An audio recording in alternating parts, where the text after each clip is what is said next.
nagikan sa Haro Municipal o Haro Police Station. Abyan Eric. Abyan Jay, mayong aga.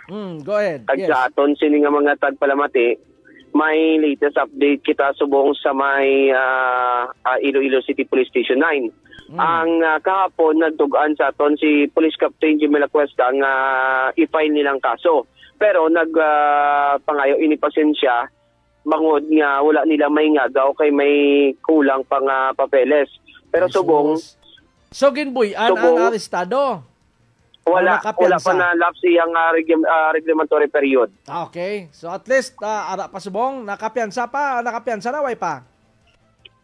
Hindi siya kapiyansa as long as hindi mapasaka sa prosecutor's office ang iyang kaso. Ay gali. Abi ko sa court pwede kaya kapiyansa bisan blatter lang. Anyway, iyaman na doon ka pulis iya opinion. Pero ang kaso ya is bailable. Importante nga mapasaka ang kaso yes, correct. Bali, nagtawag po kita kay Police Corporal Talavero.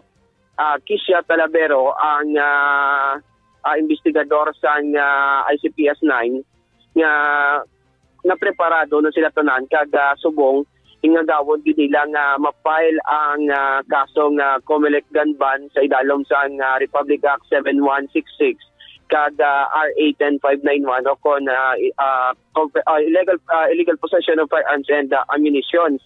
Kag dere wala man gid confirm ni Captain Jimel kag wala siya idea basta kuno nagpakilala lang so kuno Iloy ang nagkadto kahapon sa police station. Oo. So bali ang nagpakilala Iloy, siya iakusa nagkadto, wala yang pulis pangusisa ka mag-imbestigar sa balay to or sa ginaistaran ni Ryan Anthony Soliba. Wala abyan na Jay. Okay. Bali dito lang dito sa din natabo ang aksidente kag incidental man nga nasa puan atong mga illegal nga armas. Dari ginpamangkot mo naton si Police Master Sergeant Jeffrey Hanay, ang Chief Investigator sa Traffic Enforcement Unit sa Haro. Hindi mo nila ma-confirm kung sino atong Iloy. Basta ang mahilig to sa bula, may nakakita dito sa iya. Isa ka... Si Kuana, Vice Mayor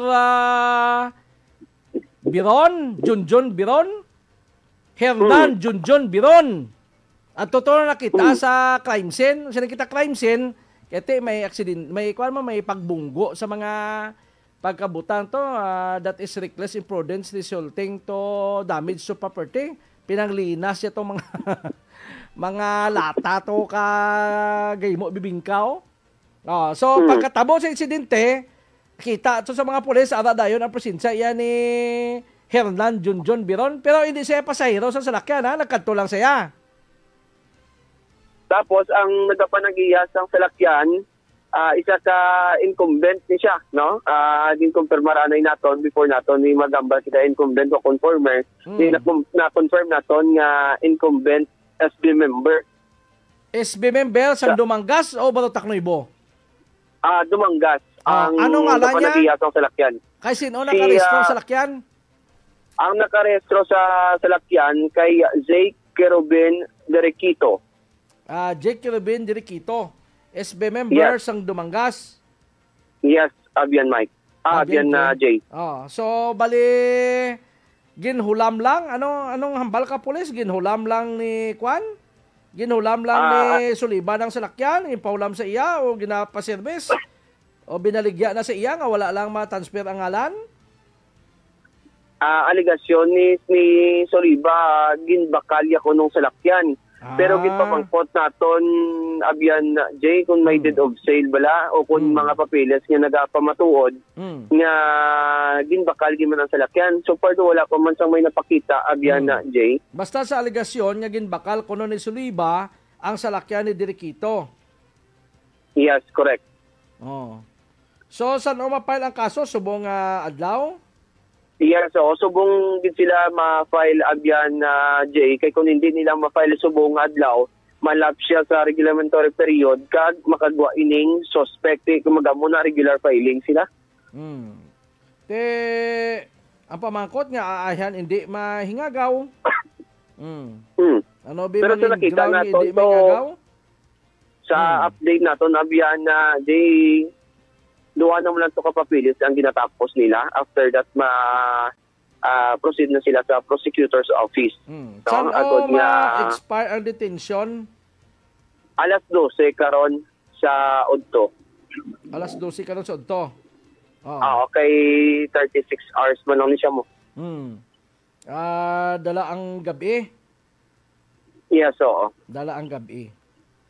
Isip na siya. Amo na abiyan di kay sa aton sining mga tagpalamati. Batayan naton ang ining update sa sining first violator sa Comelec Ganban diri sa syudad sang Iloilo nga si Ryan Anthony Soliba. Bata ni sa sang una ni Mayor Nilo Soliba. The famous Nilo Soliba. Ti ang nanaya sini kung ita magsala kung ang nanaya amo man tong asawa ni Mayor Soliba, we're referring to Teresa Soliba nga nakaagi man mayor didto sa Remedios sa Agusan del Sur. Correction, no?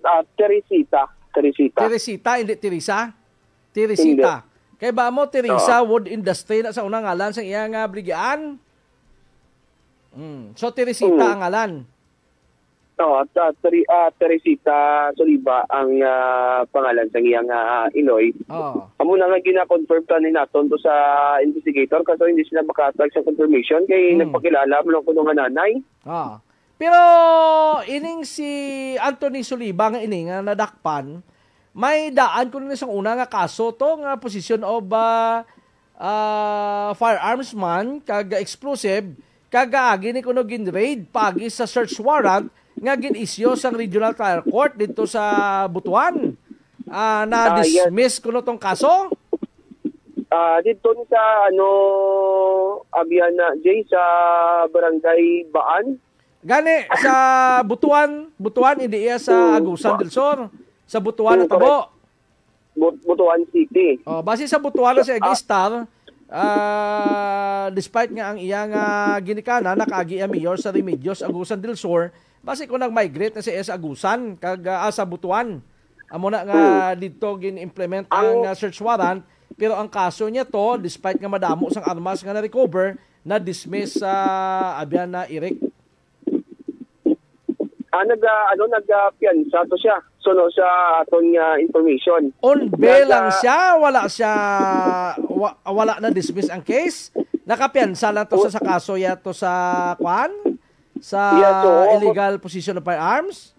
Yes, correct. Amo na to ang siya pagkaibalo iya ni Captain Jimela Cuesta kay dito siya sa una na assign. So on bail lang, hindi gali nga dismiss kundi nga nakapiansa lang. Yes, correct. Sa gamay lang nga background, nadakpan siya sa 2018, no? August 22. Pag na-recover ining 2 caliber 45 pistol, 3 pieces high-cap magazine for caliber 45, 3 pieces standard magazine for caliber 45, kag 75 rounds like ammunitions for caliber 45 pistol, kag 2 ka hand grenade, no? Ti explosive na ganito, wala na siya bill mo. Paano nakapiansa? Although pwede man ikaw kung mahina ang ebidensya, kaya man kung sa mga non-billable nga kaso, pwede man ikaw ang abogado mo maka-file sa motion to fix bail, tapos hiringon separately. Kung makita sang judge nga hindi magid amuna ka bugat ang kaso mo or ang imo siniabi nga guilt, kung hindi magid mabaskog ang ebidensya, kag daw ay man sang indikasyon nga malagyo ka abroad, so sometimes grant sang korte ang piyansa pero medyo mahal-mahal. Kung madumduman mo to sang una to ang murder case, daw tag 1 million ganito per head mo sa mga accused. So mga maamo sini, may posibilidad man nga i-grant ang bail kung mabaskog ang kung mahina ang ebidensya, then i-grant ang bail nga makapiyansa ikaw for your provisional liberty. Na umamo man ang subong bala pending sa court nga ginpal sa abogado ni Pastora Apollo Kibuloy bla. Motion to fix bail para makapiyansa sa bangod niya ang kaso na pangatuban niya is non-bailable. Diba siyang iyan ni Soliba dito sa Butuan, nag-file sila guro sa kamuning nga motion kag basi gin-grant sang korte nga makapiyansa sa this time na medyo mahal-mahal na iya, i-compare mo sa mga bail nga ara nakabutang sa taripa kay kada kaso may taripa ina sa mga billable kung pila ang corresponding bail nga ginasaad sa nga korte nga ginasang ayunan man sa nga piskalya.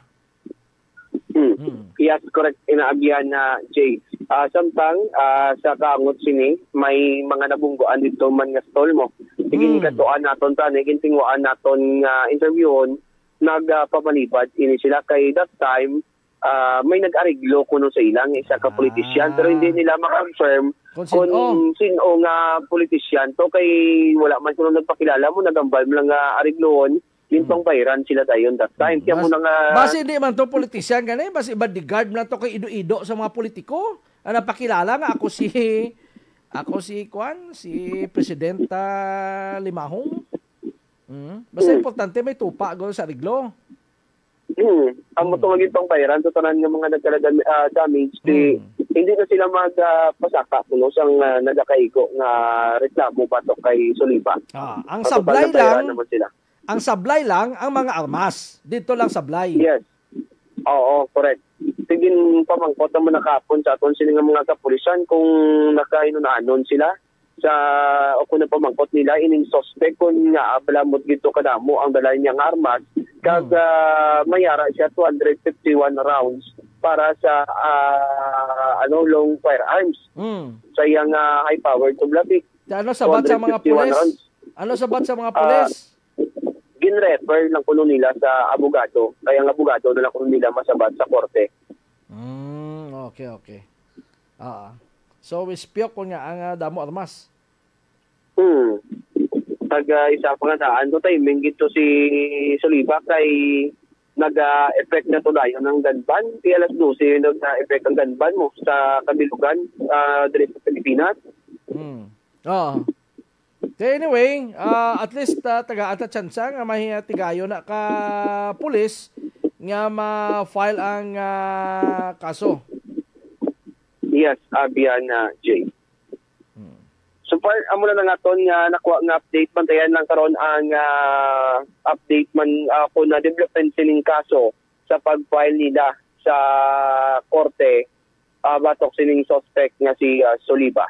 Direkta dari sa patrol ako si Abdian Eric Kindipan Canyesares para sa balita na may integridad at prinsipyo Live Radio.